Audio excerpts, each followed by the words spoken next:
Shalom et bienvenue dans le Seigneur, et que la paix et la grâce de notre Seigneur Jésus-Christ soient votre partage. Alors nous sommes contents de vous avoir parmi nous ce matin ou ce soir, tout dépend de l'heure que vous regardez cette vidéo.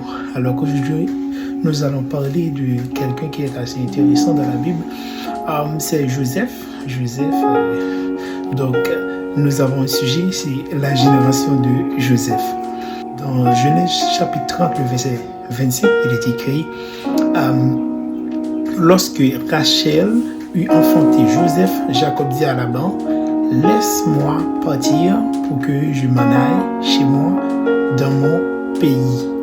Donc, mes frères bien-aimés, Joseph est parmi mes préférences dans la Bible. Sa maman était stérile pour qu'il soit plus aimé de son père.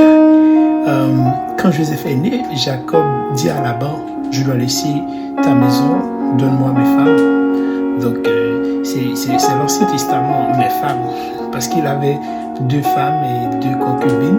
Alors, il lui demandait aussi et ses enfants. Je dis cela pour toi ce matin, quand tu auras enfanté Joseph, tu dois changer d'adresse. Quand Joseph viendra, tu sentiras que tu as trop travaillé dans cette entreprise et que tu doives commencer la sienne. Donc, en effet, la génération de Joseph est une bénédiction. La génération de Joseph a eu des visions des années avant l'accomplissement. Et la génération de Joseph est capable d'interpréter les songes.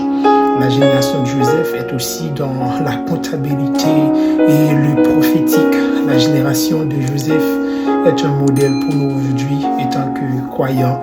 Quand Dieu m'a fait une promesse ou quand Dieu me donne un songe, malgré le temps ou la maltraitance ou l'humiliation, je reste serein et confiant parce que quand je vois la vie de Joseph, il n'y a pas que des songes et des accomplissements, il y a aussi l'esclavage, l'accusation, l'emprisonnement, et ça aussi, c'est dans la génération de Joseph. La génération de Joseph est une génération d'hommes intègres. Si tu es de la génération de Joseph, tu vas prospérer, mais il faut éviter d'aller avec le mari d'autrui ou la femme d'autrui. Joseph s'est avec Dieu, mais il était un homme discipliné. Sachez que, mes frères bien-aimés, tes amis ne peuvent rien faire pour toi aussi longtemps que ton jour n'est pas encore arrivé.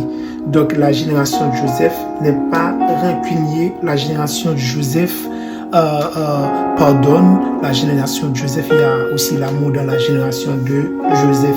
Alors nous allons prier.